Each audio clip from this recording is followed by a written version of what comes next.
मुझे नहीं लगता किसी मुस्लिम से डर। अब ये कहेंगे कि भाई मुस्लिम भी तो शेड्यूल कास्ट को मारते, हम मारते, बिल्कुल मारते हैं। मैं खुल के कहता हूं, मैं नहीं हूं हिंदू। किसकी नहीं, मैं अछूत हूं। तुम्हारी वर्ण व्यवस्था के हिसाब से तुमने 5 कैटेगरी बनाई। 5 कैटेगरी कौन सी? ब्राह्मण, क्षत्रिय, वैश्य, शूद्र और अछूत। जो अछूत जो है वर्ण व्यवस्था का पार्ट नहीं है। अछूत जो है वो अवर्ण है, सवर्ण नहीं है। और सवर्ण का मतलब है ब्राह्मण, क्षत्रिय, वैश्य, शूद्र। तो मैं 5वीं कैटेगरी का आदमी हूं। कहां से मुझे हिंदू मान लिया? अछूत कौन है? जिसे तुम छू ना सको। असुर कौन है? जो कि सुरा नहीं पीता। मेरी बात कर रहे हो हिंदू? अरे भाई, मुझे अगर हिंदू मानते हो तो मुझे भारत के जिस भी मठ का तुम मठाधीश बनाना चाहो, मैं तैयार हूं। मेरे खानदान में से, मेरे अछूतों में से एक को आप किसी का भी मठ का जो है मठाधीश बना दो, मैं मान लूंगा मैं हिंदू। आपके कहने से ये जो है, जब 1932 की बात है, जब ये हमें ये कहते थे पार्ट है, 1932 से पहले कोई भी शेड्यूल कास्ट, कोई भी अनटचेबल जो है हिंदू व्यवस्था का पार्ट नहीं था। संविधान ने सबको बराबरी का अधिकार दे दिया ना। संविधान लागू है इस देश में। आप कहाँ वो सालों पुरानी। अरे संविधान लागू तो हमारे लिए लागू है ना, क्योंकि बाबा साहब डॉक्टर भीमराव अम्बेडकर ने बनाया है। हाँ। आप तो संविधान को भी चलाते हो। आप लोग संविधान को भी चलाते हो, संविधान की भी अवहेलना करते हो, संविधान को गालियां देते हो। और सबसे बड़ी बात, ये आपकी नियत बता रहा हूं कि राजस्थान के अंदर जो आपने मनु महाराज की मूर्ति लगाई हुई है वो गैर संवैधानिक है। तो संविधान का जो है, ये अगर आप ये कहते हो कि संविधान को मानते हैं, तो संविधान की सबसे ज्यादा अवहेलना भी आप लोग करते हैं। तो अब संविधान जब लागू है तो अछूत कहाँ रह गए? नहीं, बिल्कुल है संविधान। ये इन लोगों ने तो आज तक संविधान का जो असली प्रारूप है वही लागू नहीं किया। जो संविधान की मंशा है उसी के ऊपर ये डोरे डाल रहे हैं। और अछूत कहां से रह गए? अछूत शायद आपकी मेमोरी कमजोर है। आज भी भारत के अंदर पानी पीने पे बच्चे को मार दिया जाता है। आज भी घोड़ी चढ़ने पे दूल्हे को मार दिया जाता है। आज भी मंदिर जाने पे गर्दन काट दी जाती है। आज भी आवाज उठाने पे जीभ काट दी जाती है। और आज भी अच्छा पहनने पे गोली मार दी जाती है। तो ये जो है, ये तुम्हारी व्यवस्था है। तो अच्छा और बुरा इंसान तो हर धर्म, हर जाति में है ना। उसको एक ही जाति से क्यों जोड़ते? क्यों? अच्छा, मुझे एक बात बताएं, अच्छे और बुरे की जब आप बात कर रहे हैं, कठुआ में जब रेप केस होगा तो आप अपनी जाति वाली के साथ खड़े हो जाओगे। अगर किसी शेड्यूल कास्ट का रेप होगा, चाहे हाथरस हो, चाहे खेड़लाजी हो, चाहे बतानी टोला हो, वहां आपके मुंह में दही जम जाएगी। तो अच्छा और बुरे की जहां तक आप बात कर रहे हैं, हम जो शेड्यूल कास्ट हैं, हम जो संविधान को मानने वाले हैं, हम लोग जो है किसी भी बटेंगे, कटेंगे, छटेंगे के नारों के चक्कर में नहीं आते। हमारे लिए बांटना, छाटना, काटना सभी चीजें जो है संविधान से निर्धारित होती है। और जिस बात की संविधान हमें परमिशन देता है, ये नहीं कि हम बटेंगे तो कटेंगे। क्यों? मुझे तो नहीं लगता डर किसी मुस्लिम से। मुझे नहीं लगता किसी मुस्लिम से डर। अब ये कहेंगे कि भाई मुस्लिम भी तो शेड्यूल कास्ट को मारते, हम मारते, बिल्कुल मारते हैं। मैं खुल के कहता हूं। लेकिन हम 2 पार्टों के बीच में पिसा हुआ वो अनाज है जो दोनों से लड़ना जानता है। मुस्लिम, मुझे एक मुस्लिम बता दो जिसने शेड्यूल कास्ट के ऊपर अत्याचार किया और उसके समर्थन में पूरी मुस्लिम कौम खड़ी हो गई हो। मैं आपको सैकड़ों आपको ऐसे उदाहरण दे सकता हूं जहां एक शेड्यूल कास्ट की लड़की को एक गैर मुस्लिम ने रेप किया, मार दिया और उसके समर्थन में रैलियां निकली हैं। देखिए, मैं पता नहीं क्यों समझ नहीं पा रहा कि इसका मतलब क्या है। बटोगे तो कटोगे, बांट कौन रहा है? बांट भारत का मुसलमान रहा है या बांट भारत का शेड्यूल कास्ट रहा है? अभी तक मुझे समझ में नहीं आया। और रही बात मुसलमानों के बांटने की, अबे तुमने तो मुसलमान ही शिया सुन्नी में बांट दिए। जो मुसलमान पूरी दुनिया में एक है, जो मुसलमान पूरी दुनिया में इस्लाम के नाम से जाना जाता है, वो भारत के अंदर आकर विभिन्न वर्गों में, विभिन्न तबकों में और उसकी कई सारी ब्रांचेस आप लोगों ने बना दी। अब सवाल आता है कि बटोगे तो कटोगे, बांटा किसने? चतुर्वर्ण किसने बनाया? किसने इंसानों को ब्राह्मण, क्षत्रिय, वैश्य, शूद्र बनाया? किन्होंने ओबीसी की 6742 जातियां बनाई? किन्होंने ये लिखा कि ढोल गवाल शूद्र पशु नारी ये सब ताड़न का अधिकारी? किन्होंने एकलव्य का अंगूठा काटा? किन्होंने शंबुक की गर्दन काटी? गाय और भैंस में भी अंतर कर दिया। यकीन मानिए कि गाय को तो माता बना लिया, लेकिन भैंस को आज तक नहीं अपनाया गया। दूसरी बात, अब ये कहते हैं कटोगे तो बटोगे। अरे किसको? आज तक आप शेड्यूल कास्ट को नहीं अपना पाए, आज तक आप संविधान को नहीं अपना पाए। संविधान को आप जलाते हो, संविधान की खिलाफत आप करते हो और उसके बाद कहते हो बटेगे तो कटोगे। अरे मुझे एक बात बताओ, सुप्रीम कोर्ट ने भी एक डिसीजन दिया। सुप्रीम कोर्ट ने अनुसूचित जातियों को ही 2 भागों में बांट दिया। संविधान ने एक बनाया और इन लोगों ने हमें बांट दिया, अब आ जाओ कटोगे तो बटोगे। भाई देखिए, अगर आप ब्राह्मण क्षत्रिय वैश्य शूद्र को एक करने का काम कर रहे हैं, आप अगर शेड्यूल कास्ट के अंदर रोटी बेटी का रिश्ता रख रहे हैं, और अगर आप जो है शेड्यूल कास्ट को, मुस्लिमों को, महिलाओं को और भारत के आदिवासियों को अगर आप एक करने का काम कर रहे हैं, तो यकीनन मैं आपके साथ हूं और मैं इस बारे में भी साथ हूं कि बटोगे तो कटोगे।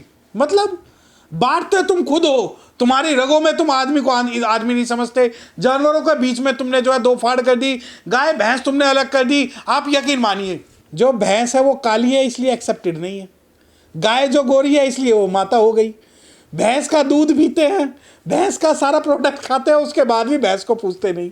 दूसरी बात, धार्मिक ग्रंथों में व्याख्यान है गाय का, भैंस का थोड़ी है। आप काले घोड़े से तुलना कर रहे हैं। देखिए, आप मुझे ये बात नहीं पता कि कौन ये कहता है कि धार्मिक ग्रंथों में भैंस और गाय में अंतर है। आप यकीन मानिए कि पहाड़ी गाय को ये गाय नहीं मानते, जो छोटी गाय है। दूसरी बात, मैंने क्या कहा, इंसानों को तो बाद में बांटा, पहले जानवरों को भी इन्होंने बांट दिया। आप ये यकीन मानिए कि अगर कहीं पे पीपल का पेड़ उग जाता है तो कहते हैं इसमें भूत है, क्योंकि वो पेड़ जो है वो भगवान बुद्ध से रिलेटेड है। तो बुद्ध ना कह के भूत कहते हैं। आप ये देखिए, जिस आदमी ने जानवर बांटे, जिस आदमी ने प्रकृति बांटी, जिस आदमी ने भगवान बांटे, जिस आदमी ने इंसान बांटे, वो कह रहा है आज बटोगे तो कटोगे।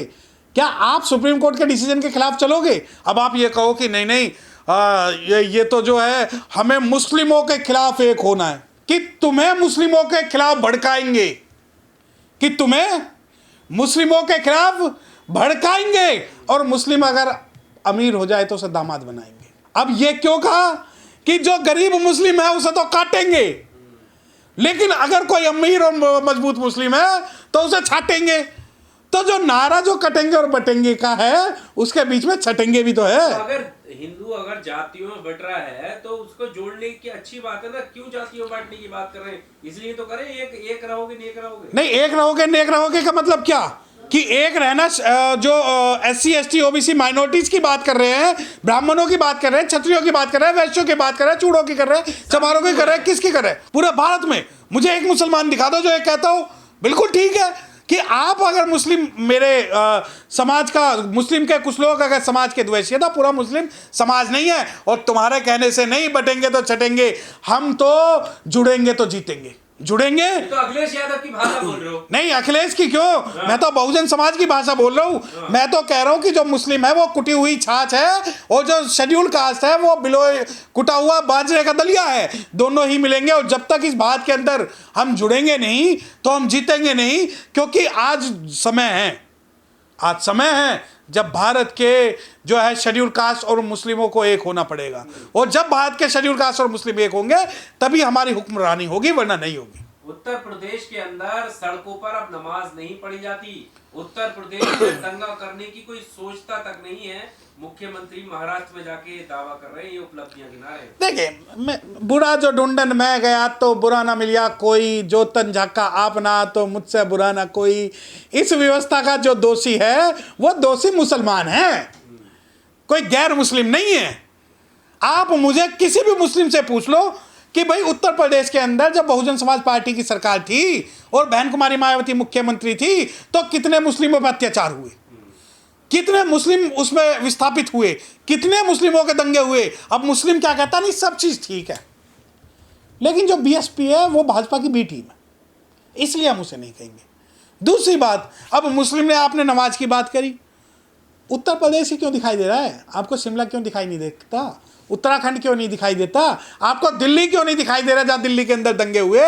मैं आपको बता दूं, 4 करोड़ लोग जो है शान से कांवड़ यात्रा लाते हैं, पुष्प वर्षा होती है, कोई दंगा करने की नहीं। देखिए, मेरी एक बात सुन लो कि हमें ना तो कांवड़ियों से कोई आपत्ति, ना ही हमें मुस्लिम की नमाज से कोई आपत्ति। हमें आपत्ति है तो सिर्फ उन लोगों से जो लोग ये सोचते हैं कि हमारा देश है, हमारा राज है और वो हमारे हिसाब से चलेगा। एक बात बताओ, आप कह रहे हो कि कांवड़ यात्रा के दौरान कोई भी दिक्कत नहीं होती, ऐसा है?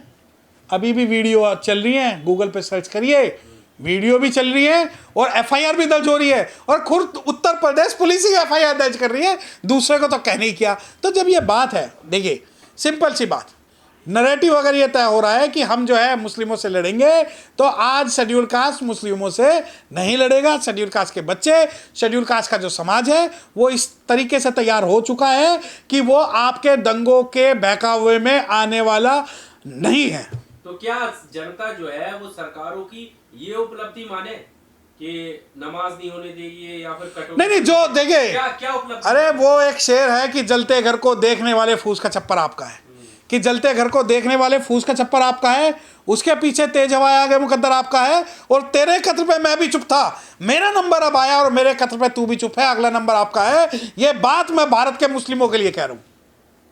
मैं इसलिए कह रहा हूं कि जब बाबा साहब की मूर्तियां तोड़ी जाती थी तो मुस्लिम समाज भी कहीं ना कहीं, पहले, आज की बात नहीं कर रहा हूं, मुस्लिम समाज भी कहीं ना कहीं चुप रहता था, उसने साथ नहीं दी। मुस्लिम समाज को लगता था अरे नहीं, बाबा साहब की मूर्तियां तोड़ी है, इनसे हमारा क्या लेना देना। कभी मुस्लिम समाज साथ नहीं आया। परंतु आज भारत के 90% जो मुस्लिम हैं, बाबा साहब की बात होगी और संविधान की बात होगी तो मुझे ऐसा लगता है शेड्यूल कास्ट के साथ कंधे से कंधा मिलाकर साथ आएंगे। ये मैंने उदाहरण इसलिए दिया कि उत्तर प्रदेश के अंदर पहले शेड्यूल कास्ट जो है वो दबा हुआ था, उसके बाद जो शेड्यूल कास्ट के साथ पिछले 50-60 साल से पूरे भारत के अंदर अत्याचार हो रहा है, और वो प्रत्यक्ष हो रहा है, प्रत्यक्ष रूप से मुस्लिमों के साथ हो रहा है। मुस्लिम समाज सो गया है और खो गया है।